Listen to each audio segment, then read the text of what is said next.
Bonjour les enfants, c'est papa. Bienvenue dans notre deuxième podcast de la journée les enfants. Toi tu es toujours en train de te planquer. Bienvenue à la clinique. Eh les enfants, je vous ai dit que dans cette histoire de Amougou Belinga, il y a des trucs de dingue. Je vous ai dit on secoue, il y a des fruits qui vont tomber bizarres. Là on va trouver un lien entre Bruno Bidjan, parce qu'à un moment, il va jouer un rôle important, vous inquiétez pas. Tu connais que tu vas jouer un rôle important, Bruno Bidjan. Je t'ai dit que tu ne pouvais pas devenir président du groupe de tous les anecdotes sans que Amougou t'ait d'abord mouillé bien. Parce que pour qu'il soit sûr qu'il peut te faire confiance, il a dû d'abord te mouiller dans des saletés. Donc, toi, tu es déjà cuit. Mais tu es le lien entre beaucoup de gens. J'ai appris, par exemple, que on va se servir de ton téléphone, toi, Bruno Bidjan, pour tracer tous les autres influenceurs ou les artistes, des gens à qui toi tu aurais donné de l'argent pour qu'ils essayent de blanchir les hommes là. Donc les petits gars qui sont en train de faire des tribalistes compulsifs sur Internet là, c'est toi qui les as payés pour qu'ils viennent défendre les hommes là. Donc, dans la même exploitation donc de ton téléphone, on est tombé sur un bonhomme qui s'appelle Paul Désibia. Je parle de parce que c'est des petits patients qui traînent toujours ici à la clinique. Et tous les jours, je vous dis toujours que ces petits jeunes qui vous voyez traîner autour de vous là, c'est des parasites. C'est des parasites. Donc, ce bonhomme qu'on appelle Paul Désibia, son nom apparaît donc dans le téléphone de Bruno Bidjan. Moi, c'est le Congos que j'ai entendu de l'autre. Ça arrive dans le téléphone de Bruno Bidjan. Et quand tu dans le téléphone de Paul Désibia, son nom est toujours lié à des affaires louches. C'est un bonhomme que son nom est toujours lié à des affaires louches. Les gens racontent même que c'est même un agent des services. Que c'est un agent des services secrets. Que là où il est là, c'est un indique. Tout son travail, c'est que c'est un indique. Il met les gens dans les problèmes. Il met les gens. Le gars qu'on appelle Chebo Chebo. Un bon petit gars que j'avais croisé un jour à Bruxelles dans une de mes marches perdues il y a longtemps.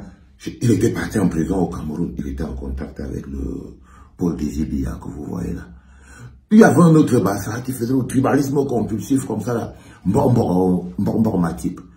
Lui-même était parti à Contengui.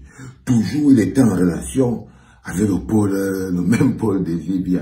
C'est le même Paul Désibia qui était le patron de la télévision de Steve Fa. Steve Fa lui-même. Je vous ai dit que ces jeunes-là dont je vous parle tous les jours, ils vous regardent, ils réussissent les choses au pays, ils sont ceci. Où ça? Mais c'est parce que vous ne les voyez pas, vous n'avez pas le vécu. Hein? Parce que nous, on a grandi là à Yaoundé, mais grandi là à Yaoundé, frère. Rien d'autre. J'ai vu tout le monde venir grandir devant moi. Je les connais. Je les connais. Donc le Steve Fa avait nommé le Paul Désibia patron de sa télé. Bon, la télé lui-même, Steve Fa lui-même, bon, c'est un autre cas de figure. On va pas s'arrêter là dedans et tout. La dernière interview de Martinez Zogo, où Martinez Zogo tire à la mitraillette sur presque tout le monde. Il était en interview chez le mec qu'on appelle toujours le Paul Désibia. Et là, il vient d'apparaître dans le téléphone de Bruno Bidjan. Vous voyez, je vous dis toujours que les histoires que vous entendez, que le téléphone, faut faire très attention avec ça. Il envoie un message, parce que c'est le message qu'il envoie, le message que Bruno Bidjan envoie à Paul Désibia. C'est le message là qui est interprété comme étant une menace à Martinez. C'est-à-dire que Bruno Bidjan est énervé, il décide de fanfaronner dans le téléphone de Paul Désibia. Il s'énerve, il veut lui montrer sa force, parce qu'ils sont toujours dans les logiques de... Donc Bruno Bidjan envoie un texto très rapide à son pote Paul Désibia, que les voilà, parce que quand Martinez a déjà commencé à allumer dans l'embouteillage et tout, le gars envoie un message en tant que... Les voilà qui nous attaquent. On ne dit rien. Ça, c'est vraiment le Camerounais. Les voilà qui nous attaquent. On ne dit rien. Je vous l'avais dit que le truc avec le Jinda compulsif, c'est qu'il n'existe plus. Il est l'autre. Je vous avais dit que quand le homme là a mal à la dame, Bruno Bidjango, il a mal dans toute la bouche. Quand le homme là est malade, Bruno Bidjango dit, nous sommes malades. Nous sommes malades. C'est-à-dire, il sent, c'est pour lui. Ok? Ça dit que quand le homme là est content, Bruno Bidjango dit que nous sommes contents. Et là, vous voyez, dans le message qu'il envoie à son pote Paul Désir Biya, c'est de lui dire que les voilà qui nous attaquent, on ne dit rien, donc il est à nous. Pourtant, on parlait pas de lui à Bruno Bidjango. En rien du tout, il est seulement le présentateur du journal, le mari de Ivana et Somba. Il n'est pas amoureux, mais il le sent comme le nous. C'est l'une des raisons pour lesquelles il est là-bas. C'est l'une des raisons pour lesquelles il est là-bas, parce qu'il avait atteint le nous. Il avait atteint le niveau du nous. Jeune Camerounais. Quand vous partez vous accrocher sur les bagarres des gens que vous ne connaissez pas comment ils sont arrivés là, juste pour survivre. Le nous que vous partez créer là, c'est un nous qui est un poison. C'est un nous qui... Parce que c'est le nous là qui amène Bruno Bidjango. Qui amène Bruno Bidjango dans la situation là où il est là. Parce que s'il n'avait pas encore atteint le niveau du nous, vous voyez bien que il s'appelle comment Marcel Rona encore chez lui. Il n'avait pas encore atteint le niveau du nous. Ah, le niveau du nous, c'est un niveau d'assimilation fondamental. C'est-à-dire que le type a pris l'âme, l'esprit et tout. Ok? C'est important ce que j'essaye de vous faire comprendre. Quand j'ai dit à Bruno Bidjango, quand Bruno Bidjango disait que, oh, si mon boss me demande d'aller tomber dans un trou, je cours, je m'en vais tomber dans le trou là. C'est l'expression du nous. C'est l'expression du nous. C'est ça qui vous rend très agréable. Et c'est pour ça que les vieux qui sont là survivent. Parce qu'il y a beaucoup de jeunes qui se sont mis dans la logique du nous. Et il y a beaucoup de jeunes qui se sont mis dans la logique du nous. Vous comprenez ce que je dis, les enfants? Est-ce qu'ils comprennent ce que je dis, Yoda? Tu crois qu'ils comprennent? Peut-être, peut-être, il dit peut-être. Parce que beaucoup de jeunes se mettent, et c'est ça qui maintient ces vieux. C'est pour ça qu'on manque d'audace, on manque de courage, on manque d'imagination et tout. Tout le monde dit j'ai peur de me lever, j'ai peur de ceci. Oui, parce que le nous favorise la corruption. Quand il envoie le message comme ça à son pote Bruno Bidjango, il s'appelle Paul Désir Biya, il lui envoie un message pour lui dire qu'ils vont s'énerver. Il dit que quand on va réagir, vous voyez, il est toujours dans l'assimilation, il s'est assimilé à l'autre. Vous êtes des milliers comme ça de jeunes. Dès qu'on t'a pris petit au travail, dès que tu as, là, tous les fonctionnaires, presque tous, ils sont dedans. Tous les petits jeunes que vous voyez en train de frimer avec leur RAV4 et leur voiture de luxe, leur veste pointinini. Je suis conseiller technique à ceci. Je suis au ministère des impôts. Je suis ceci. Vous les voyez là, les petits sélectionnés. C'est les petits nous. C'est les petits nous. Quand vous les voyez comment ils s'allongent devant les vieux là, mais vous ne pouvez pas comprendre. C'est-à-dire que vous voyez comment le gars se couche devant un ministre comme ça, un jeune du 21e siècle. Et c'est là-bas qu'il prend le pouvoir pour venir assujettir les autres jeunes. Tout d'un coup, les yeux, ils restent là. Parce que tout ce qui est audace, ça meurt dans le nous corruptible. Le nous corruptible. J'espère que vous comprenez ce que je suis en train de vous dire, les enfants. C'est très important. Il dit, quand on va réagir et riposter, il n'a que les mots de l'arrogance. Le message c'est pour ça qu'on a interpellé Paul Désir Biya. Je vous décrypte ce message pour que vous compreniez pourquoi on a interpellé Paul Désir Biya. Le caractère tendancieux, c'est comme une menace. Va dire à Martinez. Il a mis dans les problèmes. Il a mis le Paul Désir. Mais le Paul Désir Biya, lui, c'est un... Peut-être quand lui avait envoyé le message à Paul Désir Biya, Paul Désir Biya, lui, a envoyé ça à ses patrons. Oui, parce que si on passe seulement dans la logique de Paul Désir Biya, lui-même, c'est un indique là dans Yaoundé. Est-ce qu'il a gardé le message là? Il n'a pas gardé. Il a envoyé à ses patrons. Donc il savait, c'est un message avec beaucoup de dangerosité et de gros mots. Quand on va réagir et riposter, les gens vont encore crier sur nous. Ils vont crier sur nous. Voilà qu'on crie donc. Ils ont donc réagi et riposté. Et les gens ont donc crié sur eux. Voilà qu'ils crient donc. Vous voyez ce que je veux dire? Donc tout d'un coup, voilà l'entrée en scène de l'homme qu'on appelle Paul Désir Biya. Donc on va ajouter son nom sur la liste qui font que lui, si vous marchez dans Yaoundé, il faut faire attention à ce bonhomme. Si vous avez vos choses, ne partez pas partager avec lui. Évitez-le. C'est un type à problème. Le Paul Désir Biya est un type à problème. Donc faites très attention à lui. Faites très attention à lui. C'est le téléphone. C'est le téléphone. Et c'est ça qui m'amène à vous ramener dans notre prison break d'aujourd'hui. Parce que l'histoire du téléphone que vous voyez là, dans la prison, le téléphone est extrêmement important. Il y a des gens qui pensent que les gens n'ont pas de téléphone en prison. Non. Il y a le téléphone en prison avec tout le réseau. Avec tout le réseau, comme dans les films. Et si tu n'as pas de téléphone en prison, c'est comme si tu n'as personne dehors. C'est comme si tu n'as personne dehors. Parce que c'est ton contact avec l'extérieur.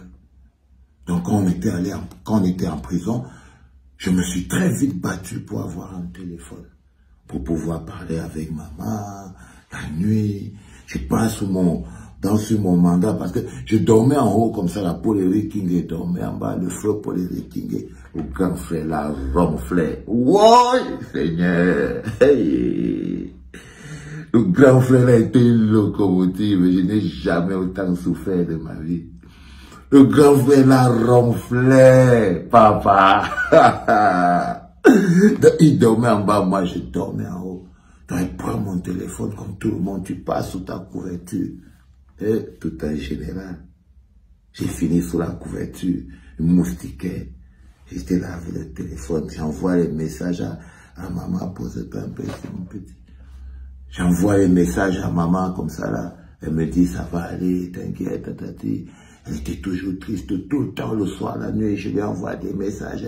Elle m'envoie des messages aussi. Je parlais aussi parfois avec mon ami Issoukou. Issoukou Risbo a envoyé des messages et tout. J'étais là et tout. Et j'avais donc mon petit téléphone comme presque tout le monde.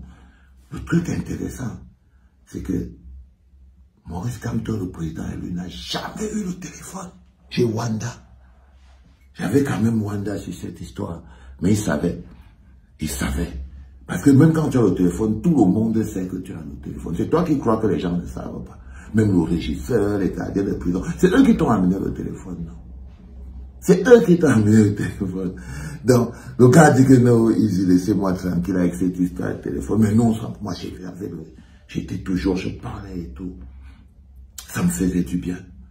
C'était mon contact avec l'extérieur. Donc, c'est-à-dire, ton téléphone devient la chose la plus importante de ta vie. La plus importante de ta vie. Donc, quand on prend le téléphone là, Seigneur, c'est l'une des plus grosses infractions. L'une des plus grosses infractions, c'est qu'on a arrêté quelqu'un avec le téléphone. Donc tout le temps que j'étais en prison, prier sur le ciel que Seigneur, j'espère qu'on va jamais m'arrêter. Et il y avait toujours des moyens, on cache n'importe où, jamais, j'étais toujours bloqué.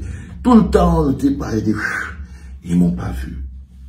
Et puis le mauvais jour est arrivé. Le mauvais jour est arrivé. J'étais en train de parler comme ça avec maman, tac, tac, tac, tac, tac, tac. Et je me suis endormi. Je me suis endormi. Et vivre dans le sud qui vivent dans la prison, c'est horrible. Je me suis endormi. Et pendant que je dormais, on était à 4 h du matin. C'était la débandade dans notre cellule. 12 gardiens de prison. Wow. Debout, debout, debout, ils tapent. Les gens, ils se lèvent et tout. Tu vois les grands frères, les gens sont là. Heureusement qu'on dormait avec des pyjamas, mais des têtes de n'importe quoi. Ça dit l'humiliation à outrance. Moi, je trouvais ça très humiliant. Vous voyez, les gamins, ils sont là, ils vous disent descendez, descendez, allez, ils commencent à vous fouiller dehors, dehors. Ils fouillent le truc, tout ça là. Ça ne les a même pas pris une seconde. Dès que le gars est monté comme ça là sur mon mandat et tout, le téléphone l'attendait. J'étais assis dehors, frère. Mon cœur cognait tellement fort que j'ai commencé à manquer d'air pour respirer. Je ne respirais plus parce que je savais que mon téléphone était sur le lit. Je ne respirais plus. Le type est venu comme ça devant moi. Je sentais ses pieds marcher. Je disais, ah lui, il a trouvé le téléphone. Oh, lui, il est en train de venir vers moi. Même il bouge ses pieds comme ça. Je sais, je sens dans ma tête que c'est lui qui vient. Et c'était le gardien. Il dit que, monsieur, c'est à vous ça. Il sait, hein. Il te pose la question pour t'humilier. C'est à vous ça, hein. Tu vas dire quoi? Que non, c'est pas pour toi. Mais il dit, oui. Il dit que bon, ok. Il prend, il met dans le sac. Il part. Ils ont tout fouillé, ils sont partis. Voilà. J'ai eu le palu. J'ai eu aussi un peu mal au ventre et tout. C'était la catastrophe. Je ne savais pas quoi faire. Je ne savais pas quoi faire parce que la sanction est claire. Déjà, tu dois faire pratiquement 3 mois, tu n'as pas de visite. Parce que quand tu attrapes avec le téléphone, c'est l'une des plus graves sanctions. Donc 3 mois sans visite, tu n'auras pas de visite, personne ne va venir te voir. Ton maman ne va plus venir me voir. Mon père ne va plus venir me voir. Pendant 90 jours, je serais là, mon cerveau il pouvait éclater. Et maintenant, il faut partir en isolement pendant 1 mois. L'isolement, c'est une salle de... Mais c'est pas possible, les gars. Ça veut dire que c'est la prison dans la prison. Même l'air que tu respires est un poison. Ça veut dire que quand tu es dans la salle de l'isolement, même l'air que tu respires est un poison. Évidemment, tu as les chaînes. Tu fais le pingouin. Quand on te met les chaînes au pied là, il n'y a pas de que je vais aller me laver. On enlève pour que j'aille me laver. Non. Tu te laves avec. Les gars, l'être humain dans la situation carcérale, dans la prison au Cameroun, n'a pas de valeur. Tu dois réduire ta valeur. Quand tu vois un petit gardien de prison, moi, vois un gardien de prison, frère, je suis quand même le général, mon pépé. Tu vois. Mais le gardien de prison, il te dit que, frère, des Mbara entrés ici, on les a matés. Les plus grands que toi sont venus ici, ils ont commencé à nous appeler. Toi, tu vas venir nous faire quoi? Donc, la première domination qui veut te ramener, c'est que ce que tu étais dehors, c'est resté dehors. C'est resté dehors. Tu entends là, Bruno Bija? Ce que tu étais dehors, c'est resté dehors. Tous les gars qui t'appellent au café, c'est fini. Le gars va venir te raconter. Un gardien de prison est venu avec un téléphone. Je me dis qu'il faut que je fasse la vidéo pour sa fille, avec sa femme. Le gars, il nous force. J'ai lui dit quoi? Le gars dit que bon, Valsero, tu vas faire une vidéo pour mes enfants, non? C'est l'anniversaire de ma femme. Elle fait quoi? Parce que derrière, j'ai aussi mes petits privilèges. Peut-être qu'il va me faire entrer mon coca, là, j'ai aussi, pour la vidéo, là. Donc, du coup, je fais. Mais il ne te respecte pas. Il ne te respecte pas. Donc, j'étais là dans cette situation, en train d'attendre. Toute la journée, je suis là, je suis malade, je vomis, je suis malade, je vomis et tout. C'est mal, mauvais. Finalement, je veux parler à quelqu'un, mais j'ai pas de téléphone et tout. Mais il y a un autre gars qui a un téléphone, du coup, je vais voir ce gars, je dis, hey Jason, passe-moi un peu ton téléphone, il va appeler maman. Et là, j'appelle maman pour lui raconter. Elle décroche et tout. Elle m'a regardé, elle a vu mon visage, elle a su que j'étais mort. Elle me dit, mais qu'est-ce qui se passe? Je voulais ouvrir la bouche pour dire, on a pris le temps. J'ai versé, j'ai pleuré seulement. Je voulais ouvrir la bouche pour dire, ils ont pris le téléphone, ça va être... Merde, je n'ai même pas pu. Je me suis mis à chialer, non, j'étais brisé. J'avais tout dans ma tête. D'abord l'isolement, non, interdiction pendant 90 jours, isolement pendant 1 mois, le pingouin, me laver avec les... Parce qu'après 3 mois, tu pues, tu peux pas te laver avec des chaînes, ils s'en foutent. Ils s'en foutent, les gars. Ton truc, je vais me laver, non. Laisse tomber. Laisse tomber, oublie. Ah, j'ai pleuré direct comme ça sur le téléphone. J'ai pleuré comme ça direct sur le téléphone. Tu vois, ça m'a claqué quand j'étais en prison. Cette histoire-là.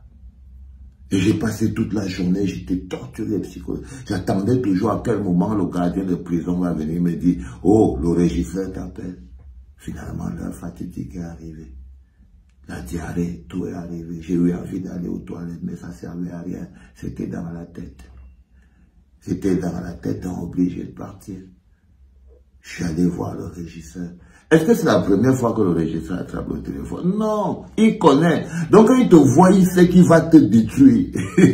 C'est son moment de t'humilier aussi. Tu es tombé dans le piège que tu arrives chez lui pour qu'il te brise psychologiquement et te mette à sa disposition. Donc, il m'avait brisé. Il me dit qu'un grand comme toi, on te laisse avec le téléphone, tu ne peux pas te comporter. Non, c'est parce que je sais que vous en avez besoin, et c'est monté, c'est descendu, mais tu te comportes comme un enfant. Si vous voulez qu'on vous traite comme les enfants, on va vous traiter comme les enfants. Oh là là là là. Mais le gars, il te naît, mais tu milites, et toi tu es là, ouais, excusez-moi, monsieur le régisseur. Excusez-moi quoi? Non, patati, te prends. J'étais là, j'ai rien à dire, frère. T'as rien à dire. Il te fermente, il te réduit, il t'amenuise, il te baisse ton charisme, il te brise. Quand il est sûr qu'il t'a brisé, il te donne, te dit pas, tu pars, et le papier te suit quelques semaines après. Toi, donc je suis parti et tout. Et après, j'ai attendu. Le verdict est arrivé. J'étais comme quelqu'un qui était... Et je ne sais pas ce qui s'est passé ce jour-là. Je crois que c'était mon jour de chance. Peut-être que j'étais valsero. Parce que je n'ai pas eu 3 mois de non... Mais j'ai plutôt eu 1 mois et demi de non-visite. 1 mois et demi, ça fait 45 jours. Ça aurait pu être 90, là. Ça aurait pu être plus. Mais bon, je me suis contenté de 45 jours. Pour l'isolement, les gars, j'ai dit, frère, je te jure devant Dieu, si tu me vois encore avec un téléphone, tu me mets la balle dedans. Il y a quand même une faute, et d'abord pardonner une fois, non. Je lui ai dit que Soso, par l'isolement, je vais mourir. Je vais mourir. J'ai dit que l'odeur va me tuer. Je suis d'accord, je suis un prisonnier. Mais frère, tu me connais quoi? Pourquoi? Il y a des gens, tu les laisses. Le gars, il m'a regardé comme ça, il a même failli mourir de rire. J'ai dit, frère, il y a des gens, tu les laisses, non? Quand tu peux me laisser. Enfin, il me dit, tu auras encore un téléphone, je vais encore t'arrêter. J'ai dit, oui, mais attendons le jour-là. Mais pour aujourd'hui, là, boss, allez, sois cool. Il m'a regardé, il m'a dit, dégage, dégage. Tu vas juste prendre 45 jours parce que c'est la règle. Il avait été cool avec moi, le régisseur, quand même. Quand mon frère, t'avais été bien, t'aurais pu me mettre en isolement, ça aurait été la merde. Ça aurait été la merde, je serais mort d'étouffement. Tu vois. Donc, ils sont pas si tous méchants que ça, quoi. Parfois, ils avaient des côtés humains, comprenaient. Et ça, c'était important. Donc, Bruno Bidjam, il va falloir que tu apprennes à négocier avec les gens. Ok? Il va falloir que tu apprennes à négocier. Eh, les enfants, on va revenir sur la vidéo de Gilbert Baola parce que j'ai fini par la décrypter proprement. Et je vais vous l'expliquer au calme. Ok? Ceux qui ne l'ont pas, c'est dans le podcast du matin, le premier. C'était papa.